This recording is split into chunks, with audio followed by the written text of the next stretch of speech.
Well, welcome back to episode 7 of our Heaven series podcast. This is a podcast where we are exploring what it means to live in the light of heaven, how we can hope in heaven, and what heaven is actually going to look like. And I'm joined by Chris. Hello, Chris. Hey, Becky. Great to be back for day 7. It's exciting. Yeah, we're going to an interesting place today. We Perhaps are. one of the most difficult books of the Bible to understand and comprehend. Is that fair? It's certainly the most, how can I put this? I want to say trippy, but I'm worried about saying that on a church podcast. I've said it now. Yes, so today we are headed into, it's actually the final book in the Bible, and it's called Revelation. You have different genres in the Bible, right? Different types of writings, and that can be sometimes where we stumble when we're reading the Bible. We think it's all going to be the same kind of writing, but they're actually different. And this one is a kind of writing that we might refer to as Jewish apocalyptic writing. So this was a kind of writing that was quite common or surfacing in the 100 years before Jesus and the 100 years after Jesus. And it kind of came out of this time where, because the Jewish people were under Roman occupation, there was this sense of like something quite cataclysmic going on in the world. Like there was a lot of tension in the air, a lot of conflict, and it got a lot of people thinking about some kind of end point in history and some intervention of God. And apocalyptic writing is characterized by these very strange, almost mythical kind of imagery. And it's intentionally cryptic. It's intentionally it jars quite a lot with reality. So you'll hear imagery and stuff that doesn't match with anything we could actually see on Earth, like 7-eyed beasts and all sorts of interesting things. I read a great quote this week, Chris, about the book of Revelation. And it was a guy who was particularly saying, he was sort of giving a little warning to anyone who read some interpretations of Revelation, just to be careful, because people can get a little bit wild when they start reading Revelation. And it said, this is a quote by a guy called G.K. Chesterton, and he said, "Though John," that's the guy who wrote Revelation, "saw many strange monsters in his vision, he saw no creature so wild as one of his own commentators." Yeah, people have. It's absolutely true to say, isn't it, that people have wrestled with trying to interpret this, and there are some crazy things out there, definitely, on this. Is it just me, and this is very flippant, following your quite serious introduction, that whenever I think about this, I just think of like all those movies, Deep Impact, Armageddon, I Am Legend, all of it. Is there anybody else? Like, I don't know whether other people do that, but when I think of apocalyptic stuff, that's the sort of genre of movies, at least, that come into my mind. But anyway, that's a slightly flippant kind of comment. So can you help us set the scene for, not for Armageddon, but for what's actually going on in Revelation and what brings about this book? Yeah, well, you're absolutely right. So written by John, the same John who was an eyewitness to the life of Jesus, who wrote his account of the life of Jesus. That's one of the 4 Gospels in the New Testament. This is towards the end of his life. We think he's in exile, really, isn't he? So he's being kind of held. He's not like necessarily in prison, but he's being held on an island and not allowed to leave. So he's facing the end of his life. And these might be visions or dreams or something that he's writing down for us as he, I think, is reflecting on, well, what's to come, what could be next. And as you rightly say, in that whole, he then writes that down in that whole kind of genre or style of this Jewish apocalyptic kind of literature. So yeah, that's the kind of place that we're in. So it requires some careful thinking for us. It definitely requires us to know what we're reading, and that we're reading this kind of stuff, and to be very careful, particularly about like literal interpretations of this. We've got to be really, really careful about that. So yeah, that's kind of where we're at, I think. And we are, though, going to a part of Revelation that is perhaps one of the most important parts when it comes to understanding what heaven is going to be like, and it tells us some very important things about that. So we're going to try and dig into this style of writing, but with this kind of question in our minds: well, what is heaven going to be like, and what is God's plan for heaven? And that's the kind of question that we're trying to address today. Yeah. And this is a really important piece of the Bible in trying to understand that a little bit. So you're going to read it for us today from Revelation Yes. chapter 21. Okay, so feel free to listen along if you're driving or walking, but if you're at home, if you want to grab a digital or physical copy of the Bible and read along, that's cool too. So we're going Revelation 21, verse 1 to 7, and it says, Then I saw, so this is John speaking, then I saw a new heaven and a new earth, for the first heaven and the first earth had passed away, and there was no longer any sea. I saw the holy city, the new Jerusalem, coming down out of heaven from God, prepared as a bride beautifully dressed for her husband. And I heard a loud voice from the throne saying, Look, God's dwelling place is now among the people, and he will dwell with them. They will be his people, and God himself will be with them and be their God. He will wipe every tear from their eyes. There will be no more death, or mourning, or crying, or pain, for the old order of things has passed away. He who was seated on the throne said, I am making everything new. Then he said, Write this down, for these words are trustworthy and true. He said to me, It is done.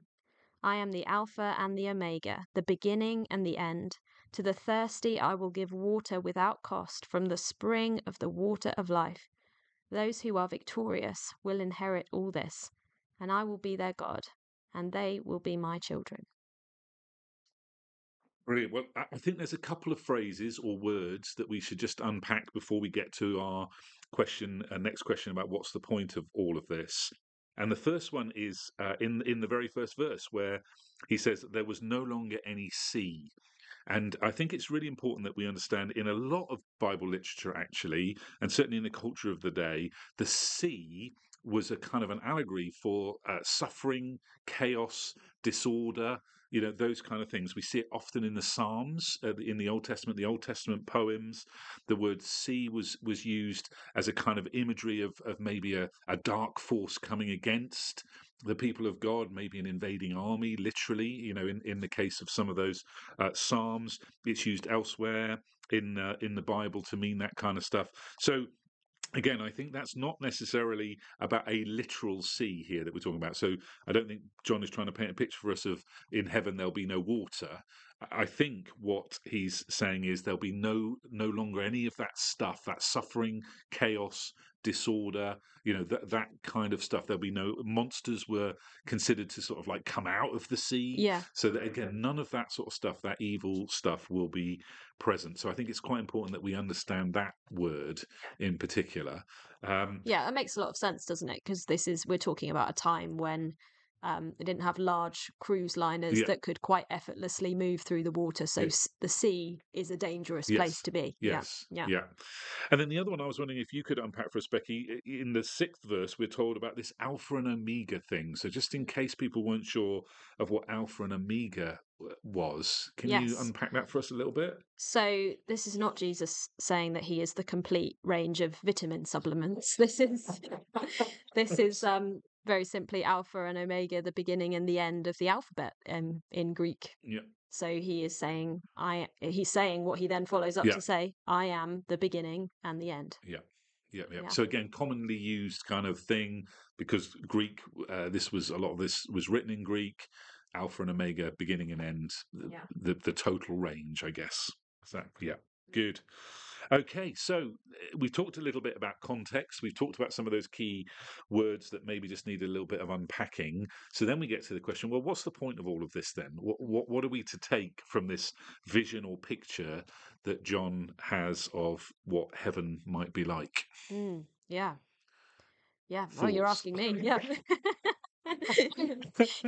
Well, I'll join Yeah. in a minute, Yeah. but you go first. Yeah. So it's that key phrase right at the beginning, a new heaven and a new earth. And this is something we've already talked about a few times in this podcast, that the promise of heaven that we read about in the New Testament, the writings after Jesus, are not just a promise of something that will happen separate to earth, that happens after we die, but a promise of a restoration, a new order, a new way of things on earth as well as in heaven.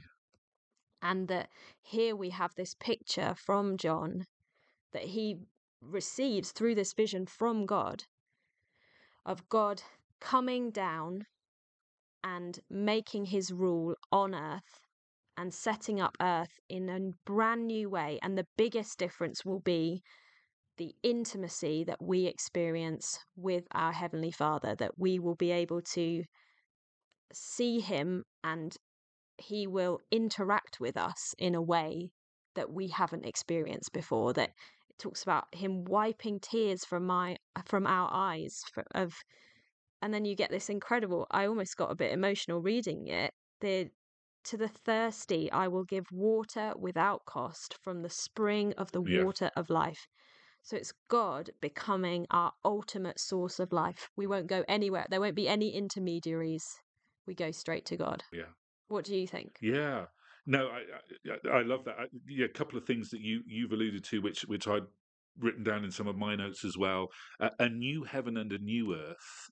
So earth is still included there. So it's not like earth passes away and there's just this thing called heaven. No, a new earth implies that there is still an earth. And I think again that's a really, really important thing for us to grasp, that the future heaven looks like a restored earth, a heaven and an earth coming together, where God is at the center and the heart. And we're going to unpack that more in another passage from Revelation a little bit later on in this podcast. And at the center of it's going to be this holy city, this new Jerusalem, the Jerusalem being the center of the Jewish faith. So this city is going to be the center and the source of life. And again, we're going to unpack that more in a few days' time. Yeah, and I love that intimate picture of God, which you rightly referenced, that God is going to be right at the center of all of this. He's going to be the source of life and of healing and of restoration, but he's also going to be close enough to us to wipe the tears from our eyes. Yeah.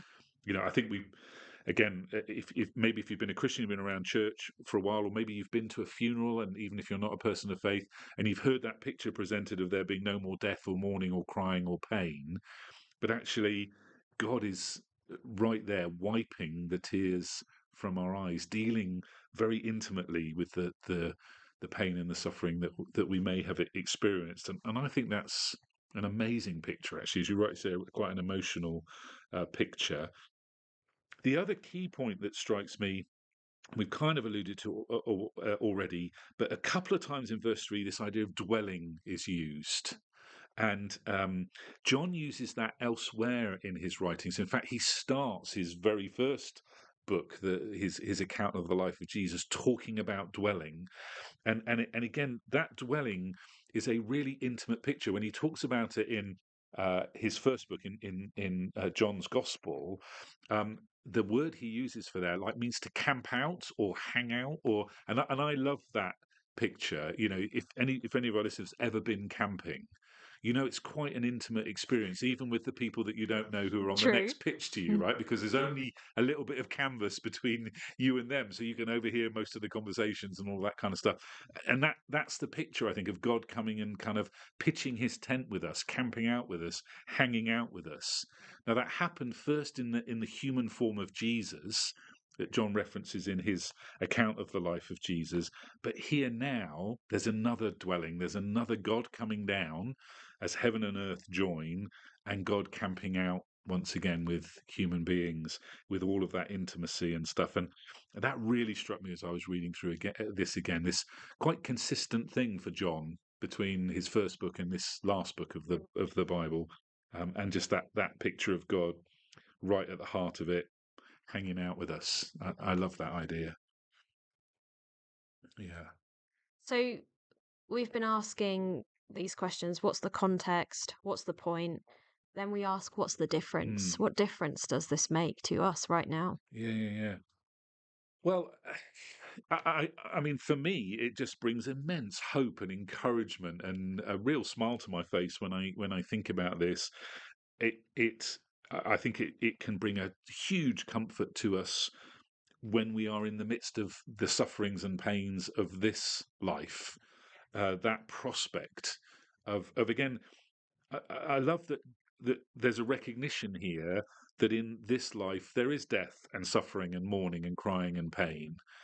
So it's not to diminish that now, but that prospect of a future where that's gone, we don't even remember that stuff. That's wiped away. God is intimately wiping away that stuff from us, taking that stuff from us. Um, I I think that brings an immense hope and means that we don't have to grieve or suffer or go through the things of this life without any hope and without that prospect of one day this all being done and us not experiencing that. That for me, that makes a huge difference when I think about the suffering in my own life or the people that I've lost in my own life. That prospect brings a huge hope and Yeah. comfort. Yeah. Yeah. Yeah. It makes me think of there's a brilliant quote by C.S. Lewis, who's most famously known for writing the Chronicles of Narnia, but was also an incredible theologian. So spent a lot of time thinking about God, writing about what it means to be a Christian. And um, when I look at this passage in Revelation, there's something quite deep within me that resonates with this picture that is what I long for, and that's what I feel like the world should be. And I don't know if this is just me, but when I read it, I feel like there's something very deep within me that was made for this picture. And that C.S. Lewis says this quote: "If we find ourselves with a desire that nothing in this world can satisfy, the most probable explanation is that we were made for another world." And when we read a picture like this, and something within us thinks, yeah, this is what things should be like. And we do kind of believe that anyway, don't we? That when we see death and mourning and crying and pain, and when we see people thirsting and having nothing to drink, whether literally or metaphorically, people who have desires and can't find them being fulfilled and can't find contentment and happiness, and don't we see that all over our nation at the moment? People who are thirsty and don't seem to be able to find what they need to drink, and I'm talking metaphorically, obviously. Like, does that not make us question, maybe I am made for somewhere different? Maybe I am made for a world where those things I really do feel a desire for within me do exist. And I always think, whether we're a believer or not, it's so interesting that we feel a sense that that is how the world should be, even though we've never ever seen it. We've never experienced the world looking like that, but we have this sense that that's how things should be. Yeah. I think that's really true, isn't it? And actually, that's quite a big challenge to an atheistic worldview or a worldview that says there isn't a God, or I don't believe in God, or whatever. Well, why is there that thing in us then that knows this isn't how it should be? Mm. Why is it when we see something evil or we see something in the world that isn't good? Why does that resonate so deeply with us if we're just animalistic beings? I think that's a big challenge to that worldview. And again, we may have people listening to us today who would come from that place, and as gently as we possibly can do it, we want to say, well, how are you wrestling that down then? What would be an answer to that question? Because whether you believe the Christian worldview or not, we have an answer to that question of why does this resonate so deeply in us when we see suffering or pain or anguish? Why doesn't it feel right? Well, why are we saying this isn't right? Well, maybe it's because, as you rightly say, we're destined for something else, and there is something coming that puts all that to rights. Yeah, yeah, yeah. Did you want to say anything more about this before we move on to the tweet? Well, yeah, only, and again, you can stop me here, Becky, if you like. But this really interests me. This idea of this parallel between John writing about Jesus coming to Earth, sometimes called the incarnation, and this prospect of another incarnation, if you like, of another joining of heaven and earth together. And Tom Wright, sometimes called N.T. Wright, who we've recommended his book Surprised by Hope, also has written lots of Bible commentaries on various books of the Bible. And he says this about this, which I think is really interesting. This is what John's Gospel, so talking about the first book, says about Jesus. It says, "The Word became flesh and lived, dwelt, pitched his tent, tabernacled in our midst, and we gazed upon his glory. What God did in Jesus, coming to an unknowing world and an unwelcoming people, he is doing on a cosmic scale. He is coming to live forever in our midst, a healing, comforting, celebrating presence. And I love that. What God did in one human being, who was also God, Jesus, he's going to do on a cosmic scale when he comes, and this new heaven and new earth come together and join together in the prospect for eternity. I love that. Yeah. So so God came in the person of Jesus. Some people looked at him and saw, yeah, that's the savior of the world. Yeah. Some people looked at him and saw somebody they didn't want to associate with. Yes. He was killed on a cross, rose, and his disciples recognized that this is incredible that John would eventually write a book where Jesus's words are, I am the Alpha and the Omega. This is somebody John, knew as a man who sweated and got tired and, and was hung on a cross. Yeah. So Jesus came, dwelt amongst us as a person, and that one day God will come in all of his glory and he'll be on a throne, and it's going to be a very different kind of introduction to who God is, isn't it? Yeah. Yeah. Yeah. Yeah. I think it's really exciting, and I love those pictures. I'm glad you think that's exciting. God will one day wipe the tears from our eyes, and there'll be no more death. Well, yeah, and I hope that again we talk about what's the difference. I hope it will make a difference if this stirs excitement in us. If we just think about this for a minute. Yeah. So yeah. So what's the tweet? This is a tough one today. Go on, you go first. What's your tweet? What is the tweet? That God is coming to live with us, and when we live with him, everything will be as it should be. Yeah, great. What about yours? No, I'm stealing yours. And the only exception I'm gonna because I love the words, I'm gonna change "live with us" to "hang out with us," "dwell with us," "pitch his tent with us," "go camping with us." No. Yeah. God is going to come and camp out with us. Some people on this podcast are like, I don't like camping. I don't want to do it for an eternity. I have done a lot of camping and I don't want to do it anymore. Yeah. But I love that hanging out, dwelling with us kind of idea. Yeah. So I'm stealing yours, but just changing those words. Yeah, great. So what could be next? Well, for me, the what's next question is about this being a source of comfort in our struggles and an excitement about the prospect of heaven. So I don't know how you phrase that into a kind of what's next. Maybe something like, next time I'm struggling, I'm going to think about, reflect, read again this promise of what's to come. And next time I want to feel excited about my faith, I'm going to think about these words and think about what's coming and what an amazing prospect that is. Yeah, I think, to me, the what's next is the what's next, as in what's next is to think about what's next. And especially, I'm a big crier. So knowing that one day God's going to come and wipe the tears from my eyes, that is a huge comfort to me when I'm feeling emotional and when I'm having a difficult day. And we hope that's true for you and whatever you're walking through at the moment, that, yes, things may be incredibly painful right now. And this doesn't take away from that at all, does it? But that, firstly, God sees, he's got a plan to do something about it.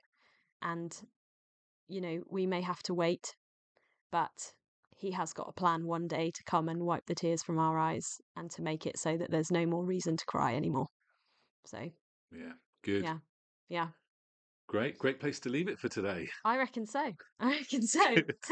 Well, I really hope everybody will join us for day 8 of our podcast, and hope that this has been a help to people today. Yeah, absolutely. And we hope, look forward to catching up with you in the next episode. Good stuff. Never know how to finish.